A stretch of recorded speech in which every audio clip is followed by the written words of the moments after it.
ओम शांति। ओम शांति। ओम शांति। ओम शांति। ओम शांति। ओम शांति।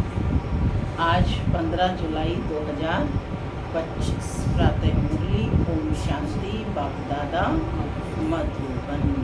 आज मीठी मधुर मुरली में बाबा ने कर्म, अकर्म और विकर्म की गति को समझाया है। बाबा कहते कि स्वयं को आत्मा समझ, भाई भाई समझ कर्म करने और कर्म की गति को यानी अकर्म, विकर्म और सुकर्म यानी कि कर्म की गति को अच्छी प्रकार से समझकर श्रेष्ठ कर्म करने हैं।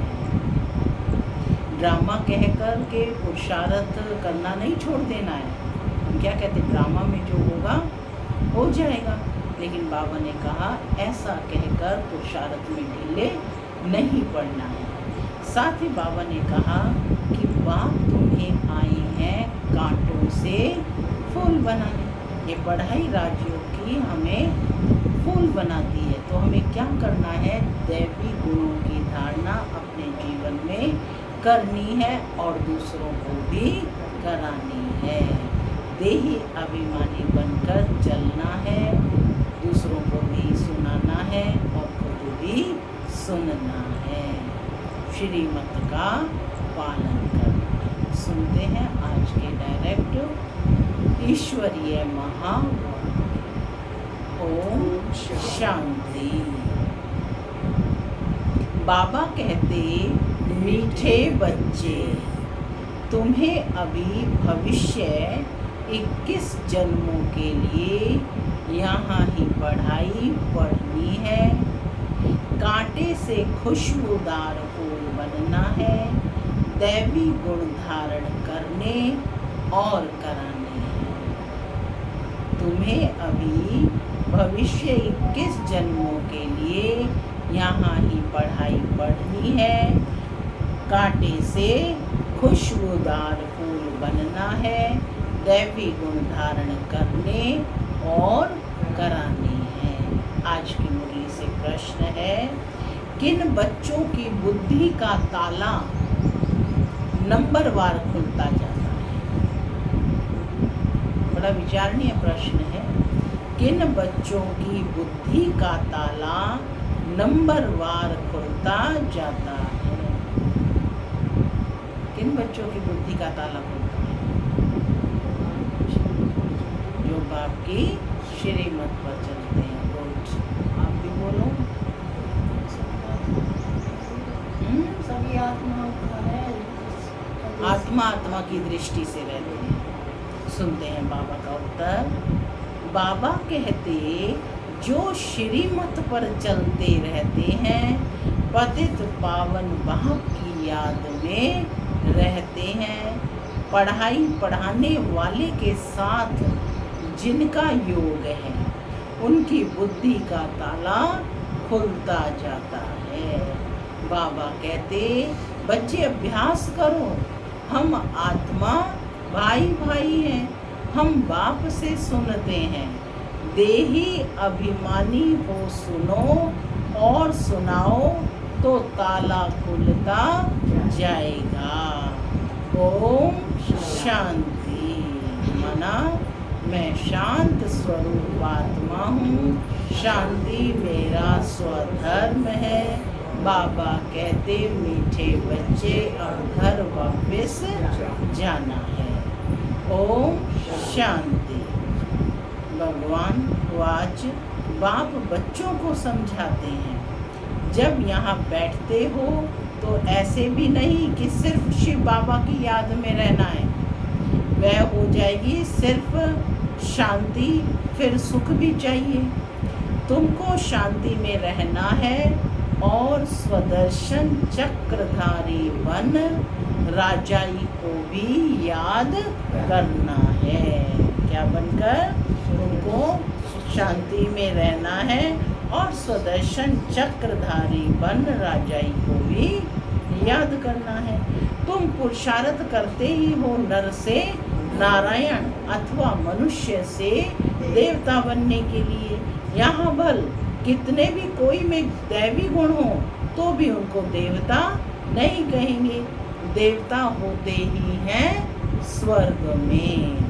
दुनिया में मनुष्यों को स्वर्ग का पता ही नहीं है। तुम बच्चे जानते हो कि नई दुनिया को स्वर्ग और पुरानी दुनिया को नर्क कहा जाता है, यह भी भारतवासी ही जानते हैं।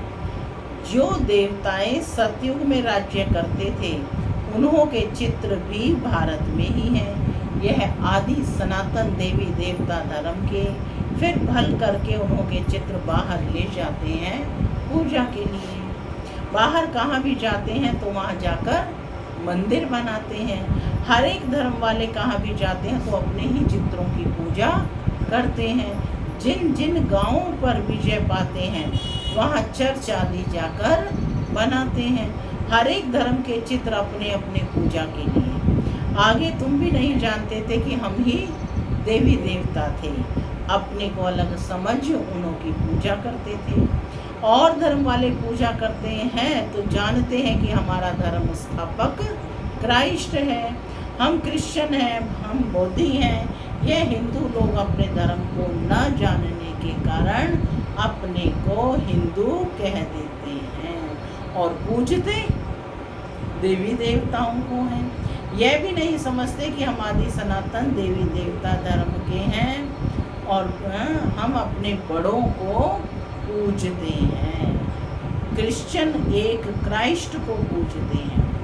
भारतवासियों को यह पता नहीं है कि हमारा धर्म कौन सा है, वह किसने और कब स्थापन किया था। बाप कहते हैं यह भारत का आदि सनातन देवी देवता धर्म जब प्रायः लोप हो जाता है तब मैं आता हूँ फिर से स्थापन करने। बाबा कहते ये ज्ञान अभी तुम बच्चों की बुद्धि में है, पहले कुछ भी नहीं जानते थे। बगैर समझे भक्ति मार्ग में चित्रों की पूजा करते रहते थे। अभी तुम जानते हो कि हम भक्ति मार्ग में नहीं हैं। अभी तुम ब्राह्मण कुलभूषण और शूद्र कुल वालों में रात दिन का फर्क है। तो कौन हो? ब्राह्मण कुलभूषण। आज इसका स्वमान का अभ्यास करना। मैं आत्मा ब्राह्मण कुलभूषण। वह भी इस समय तुम समझते हो, सतयुग में नहीं समझेंगे। इस समय ही तुमको समझ मिलती है। बाप आत्माओं को समझ देते हैं। पुरानी दुनिया और नई दुनिया का तुम ब्राह्मणों को ही पता है। पुरानी दुनिया में ढेर मनुष्य हैं। यहाँ तो मनुष्य कितना लड़ते झगड़ते हैं। यह है ही कांटों का जंगल। तुम जानते हो हम भी कांटे थे। अभी बाबा हमको फूल बना रहे हैं। कांटे इन खुशबूदार फूलों को नमन करते हैं। यह राज अभी तुमने जाना है। हम सो देवता थे जो फिर आकर अब खुशबूदार फूल ब्राह्मण बने हैं। बाप ने समझाया है यह ड्रामा है। कौन बैठे हो? खुशबूदार फूल। मैं आत्मा कौन हूँ? खुशबूदार फूल अर्थात ब्राह्मण हूँ। ब्राह्मण आत्मा को बाबा ने संज्ञा दी खुशबूदार फूल। बाप ने समझा ये ड्रामा है। आगे यह ड्रामा बाइस्कोप आदि नहीं थे, यह भी अभी बने हैं। क्यों बने हैं? क्योंकि बाप को दृष्टांत देने में सहज हो। बच्चे भी समझ सकते हैं। बाबा कहते हैं जो साइंस की जितनी भी इन्वेंशंस हुई हैं वो आप लोगों के लिए ही, आप देवी आत्माओं के लिए ही, देवी देवता आत्माओं के लिए ही हुए हैं। तो बाबा कहते हैं ये साइंस भी तो तुम बच्चों को सीखनी है। स्वर्ग में फिर साइंस का प्रयोग होगा ना। तो बाबा कहते हैं ये साइंस भी तो तुम बच्चों को सीखनी है ना। बुद्धि में ये सब साइंस के संस्कार ले जाएंगे जो फिर वहाँ काम में आएंगे। क्या बनेंगे वहाँ पर? हर एक का अपना क्या होगा? विमान होगा। हर एक आत्मा का अपना विमान होगा। अपने विमानों में जाएंगे तो उसके लिए क्या चाहिए? कैसे चलेगा विमान? साइंस से ही चलेगा ना।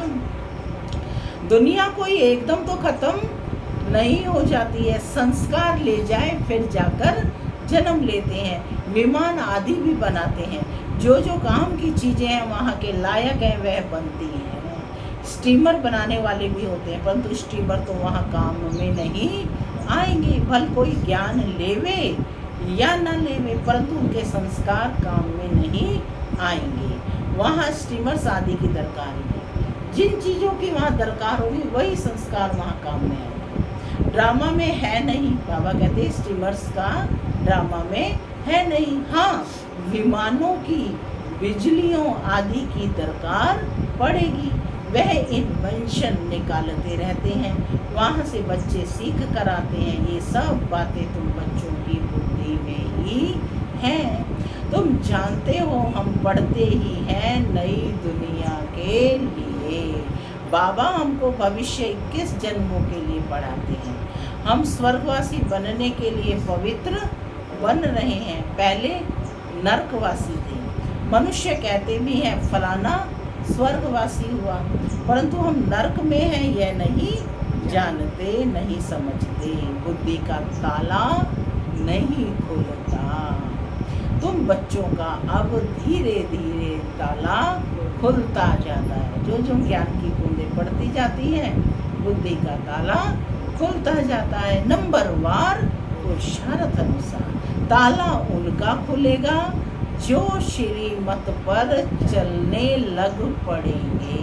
बाबा ने स्पष्ट कर दिया है, यदि बाप की श्रीमत का पालन नहीं करते, परमत या स्वमत पर चलते हैं तो ताला नहीं खुलेगा ना। बाप फिर से सुनेंगे, ताला उनका खुलेगा जो श्रीमत पर चलने लग पड़ेंगे और पतित पावन बाप को याद करेंगे। बाप ज्ञान भी देते हैं और याद भी सिखलाते हैं। टीचर है ना, तो टीचर ज़रूर पढ़ाएंगे। जितना टीचर और पढ़ाई से योग होगा उतना ऊंच पद पाएंगे। उस पढ़ाई में तो योग रहता ही है। जानते हैं बैरिस्टर पढ़ाते हैं और यहाँ बाप पढ़ाते हैं, ये भी भूल जाते हैं क्योंकि नई बात है ना। देह को याद करना तो बहुत सहज है, घड़ी घड़ी देह याद आ जाती है। हम आत्मा है यह भूल जाते हैं। हम आत्माओं को बाप समझाते हैं कि हम आत्माएं भाई भाई हैं। बाप तो जानते हैं हम परमात्मा हैं, आत्माओं को सिखलाते हैं कि अपने को आत्मा समझ और आत्माओं को बैठ सिखलाओ। यह आत्मा कानों से सुनती है, सुनाने वाला है परम पिता परमात्मा, उनको सुप्रीम आत्मा कहेंगे। तुम जब किसको समझाते हो तो यह बुद्धि में आना चाहिए कि हमारी आत्मा में ज्ञान है। आत्मा को यह सुनाता हूँ, हमने बाबा से जो सुना है वह आत्माओं को सुनाता हूँ। यह है बिल्कुल नई बात। तुम बच्चे को जब पढ़ाते हो तो देही अभिमानी होकर नहीं पढ़ाते हो, भूल जाते हो। मंजिल है ना, आत्मा को तो भूल ही जाते हैं, पढ़ाने लगते हैं। तो बाबा कहते हैं बुद्धि में ये याद रहना चाहिए कि मैं आत्मा अविनाशी हूँ। मैं आत्मा इन कर्मेंद्रियों के द्वारा पार्ट बजा रही हूँ। तुम आत्मा शूद्र कुल में थी, अभी ब्राह्मण कुल में हो, फिर देवता कुल में जाएंगे, वहाँ शरीर भी पवित्र मिलेगा। हम आत्माएं भाई भाई। देखो बाबा कितनी युक्ति से बताते हैं, अपने आप के साथ कैसे बातें करो। बाप बच्चों को पढ़ाते हैं, बच्चे फिर कहेंगे हम भाई भाई हैं, भाई को पढ़ाते हैं। आत्मा को ही समझाते हैं, आत्मा शरीर द्वारा सुनती है। यह बड़ी महीन समझने की बातें हैं, स्मृति में नहीं आती हैं। आधा कल्प तुम देह अभिमान में रहे, इस समय तुमको देही अभिमानी हो रहना है। अपने को आत्मा निश्चय करना है, आत्मा निश्चय कर बैठो। कौन बैठे हो? मैं आत्मा बाबा के सम्मुख बैठी हूँ, परमात्मा के सम्मुख। आत्मा निश्चय कर सुनो। परमपिता परमात्मा ही सुनाते हैं। तब तो कहते हैं ना कि आत्मा परमात्मा अलग रहे बहुकाल सुंदर मेला, तब लगे जब सतगुरु मिला दलाल। वहाँ तो नहीं पढ़ाते हैं, यहाँ ही आकर पढ़ाता हूँ। और सभी आत्माओं को अपना अपना शरीर है। यह बाप तो है सुप्रीम आत्मा, उनको शरीर है नहीं, उनकी आत्मा का ही नाम है शिव। जानते हो यह शरीर हमारा नहीं है। मैं सुप्रीम आत्मा हूँ, मेरी महिमा अलग है। हर एक की महिमा अपनी अपनी है ना। गायन भी है ना कि परम पिता परमात्मा ब्रह्मा द्वारा स्थापना करते हैं, वह ज्ञान का सागर मनुष्य सृष्टि का बीज रूप है, सत्य है, चैतन्य है, आनंद सुख शांति का सागर है। यह है बाप की महिमा। बच्चे को बाप की प्रॉपर्टी का मालूम रहता है। हमारे बाप के पास यह कारखाना है, यह मिल है, नशा रहता है ना। बच्चा ही उस प्रॉपर्टी का मालिक बनता है।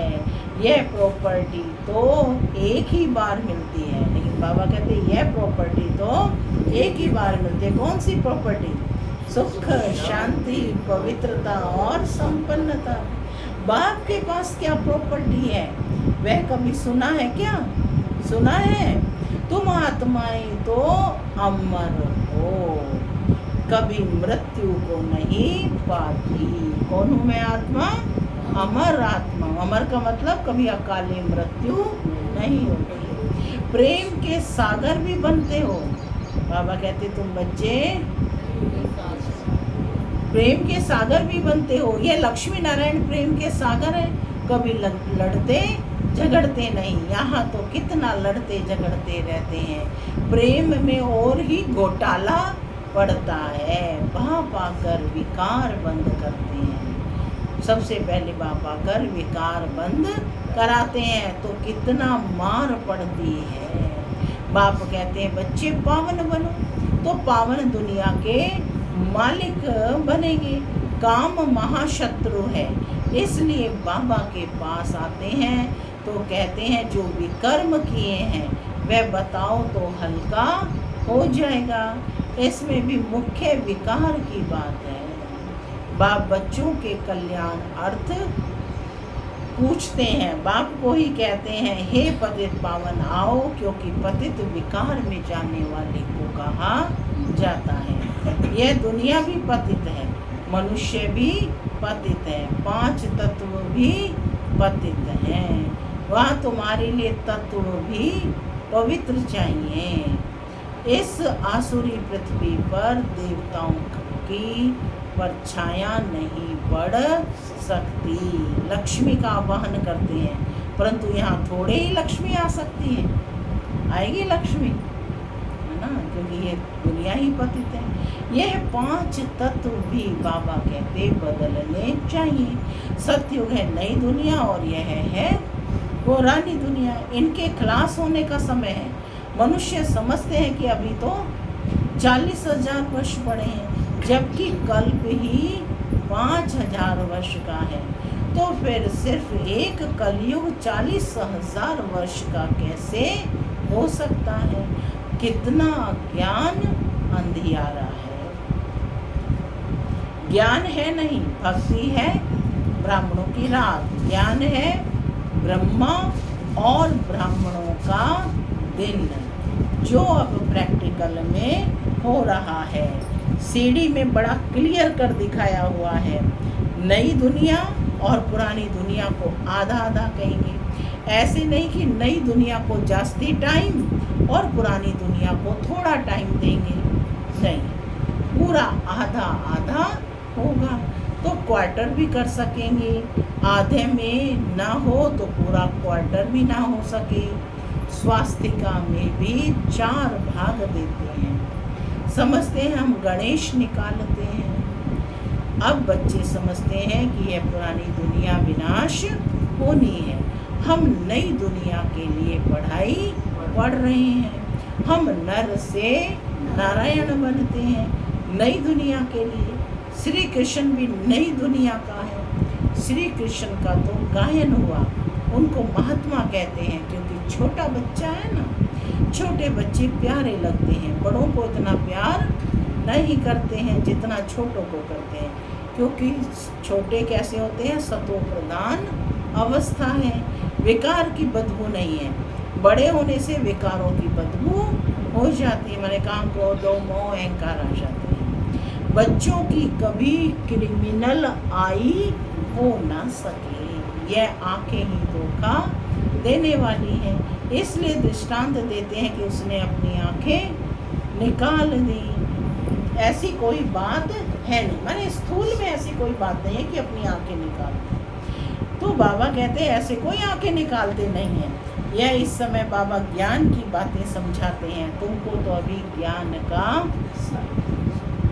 तीसरा नेत्र मिला है ना, ज्ञान की तीसरी आंख मिली है। आत्मा को स्पिरिचुअल नॉलेज मिली है, आत्मा में ही ज्ञान है। बाप कहते हैं मुझे ज्ञान है, आत्मा को निर्लेप नहीं कह सकते। आत्मा ही एक शरीर छोड़ दूसरा लेती है। आत्मा विनाशी है, कितनी छोटी है, उनमें 84 जन्मों का पाठ है। ऐसी बात कोई कह ना सके, वह तो निर्लेप कह देते हैं। इसलिए बाबा कहते हैं पहले आत्मा को रियलाइज करो। कोई पूछते हैं जानवर कहाँ जाएंगे, अरे जानवर की तो बात ही छोड़ो, पहले आत्मा को तो रियलाइज करो, है ना। जानवरों की चिंता है, जब व्यक्ति पावन हो जाएंगे तो जानवर भी हो जाएंगे, है ना, क्योंकि पांचों तत्व भी पावन हो जाएंगे। तो बाबा कहते पहले आत्मा को तो रियलाइज करो, मैं आत्मा कैसी हूँ, मैं आत्मा क्या हूँ। बाप कहते हैं जब कि अपने को आत्मा ही नहीं जानते, मुझे फिर क्या जानेंगे। ये सब महीन बातें तुम बच्चों की बुद्धि में है। आत्मा में 84 जन्मों का पाठ है। बाबा कहते हुए बजता रहता है। कोई फिर कहते हैं ड्रामा में नूंद है, फिर हम पुरुषार्थ ही क्या करें, क्यों करें, ऐसा कहते हैं ना। अब ड्रामा में नूंद है तो पुरुषार्थ नहीं करेंगे, रोटी आप ही मुख में पहुंच जाएगी, बनाएंगे है ना, परोसेंगे, उठा करके खाएंगे, तब मुख में जाएगी। तो बाबा कहते हैं कि आत्मा में 84 जन्मों का पाठ है, वह पुरुष बसता रहता है। कोई फिर कहते हैं ड्रामा में नूंद है, फिर हम पुरुषार्थ ही क्यों करें। अगर पुरुषार्थ बगैर तो पानी भी नहीं मिल सकता। क्या कहा बाबा ने कि अरे पुरुषार्थ बगैर तो पानी भी नहीं मिल सकता। ऐसे नहीं ड्रामा अनुसार आप ही सब कुछ मिलेगा, ड्रामा तो ज़रूर करना। बाबा कहते हैं ड्रामा में कर्म तो ज़रूर करना ही है, अच्छा व बुरा कर्म होता है, यह बुद्धि से समझ सकते हैं। बाप कहते हैं कि यह रावण राज्य है, इसमें तुम्हारे कर्म विकर्म बन जाते हैं। बाबा क्या समझा रहे हैं, कर्म अकर्म और विकर्म की गति को समझा रहे हैं कि यह रावण राज्य है, इसमें तुम्हारे कर्म विकर्म बन जाते हैं। वहाँ रावण राज्य ही नहीं जो विकर्म हो। मैं ही तुमको कर्म अकर्म विकर्म की गति समझाता हूँ। डायरेक्ट स्पीच है। भगवान वाच कि मैं ही तुमको कर्म अकर्म और विकर्म की गति समझाता हूँ। वहाँ तुम्हारे कर्म अकर्म हो जाते हैं, वहाँ कहाँ, सतयुग में न्यूट्रल हो जाते हैं, कर्म अकर्म हो जाते हैं। रावण राज्य में कर्म विकर्म हो जाते हैं। गीता पाठी भी कभी यह अर्थ नहीं समझाते, वह तो सिर्फ पढ़कर सुनाते हैं, संस्कृत में श्लोक सुनाकर फिर हिंदी में अर्थ करते हैं। बाप कहते हैं कुछ कुछ अक्षर ठीक है, भगवान वाच है, परंतु भगवान किसको कहा जाता है यह किसी को भी पता नहीं है। अच्छा, मीठे मीठे सिकी लधे बच्चों प्रति माता पिता बाप दादा का याद प्यार और गुड मॉर्निंग। रूहानी बाप की रूहानी बच्चों बच्चों को नमस्ते। हम रूहानी बच्चों की रूहानी माता पिता बाप दादा को याद प्यार गुड मॉर्निंग और नमस्ते नमस्ते सदा नमस्ते बनो नमस्ते चलो प्रणाम की रास्ते। धारणा के लिए मुख्य सार। पहला, बेहद बाप के प्रॉपर्टी की मैं आत्मा मालिक हूँ। जैसे बाप शांति पवित्रता आनंद का सागर है, ऐसे मैं आत्मा मास्टर सागर हूँ। इसी नशे में रहना है। दूसरा, ड्रामा कह पुरुषार्थ नहीं छोड़ना है, कर्म जरूर करने हैं। कर्म विकर्म अकर्म की गति को सदा समझ श्रेष्ठ कर्म ही करने हैं।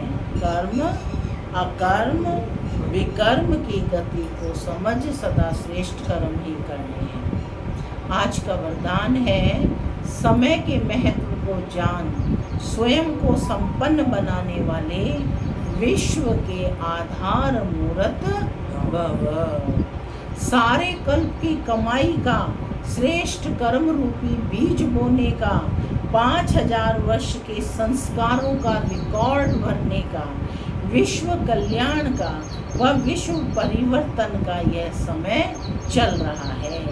यदि समय के ज्ञान वाले भी वर्तमान समय को गंवाते हैं या आने वाले समय पर छोड़ देते हैं, तो समय के आधार पर स्वयं का पुरुषार्थ हुआ। लेकिन विश्व की आधार मूर्त आत्माएं किसी भी प्रकार के आधार पर नहीं चलती। वे एक अविनाशी सहारे के आधार पर कलयुगी पुरानी दुनिया पतित दुनिया से किनारा कर स्वयं को संपन्न बनाने का पुरुषार्थ करती हैं। स्लोगन, स्वयं को संपन्न बना लो तो विशाल कार्य में स्वतः सहयोगी बन जाएंगे। अव्यक्त इशारे, संकल्पों की शक्ति जमा कर श्रेष्ठ सेवा के निमित्त बनो। वर्तमान समय के पुरुषार्थ में हर संकल्प को पावरफुल बनाना है। संकल्प ही जीवन का श्रेष्ठ खजाना है। जैसे खजाने द्वारा जो चाहे जितना चाहे उतना प्राप्त कर सकते हैं, वैसे ही श्रेष्ठ संकल्प द्वारा सदा काल की श्रेष्ठ प्रारब्ध पा सकते हैं। इसके लिए एक छोटा सा स्लोगन स्मृति में रखो कि सोच समझ कर करना और बोलना है, तब सदा काल के लिए श्रेष्ठ जीवन बना सकेंगे। ओम शांति।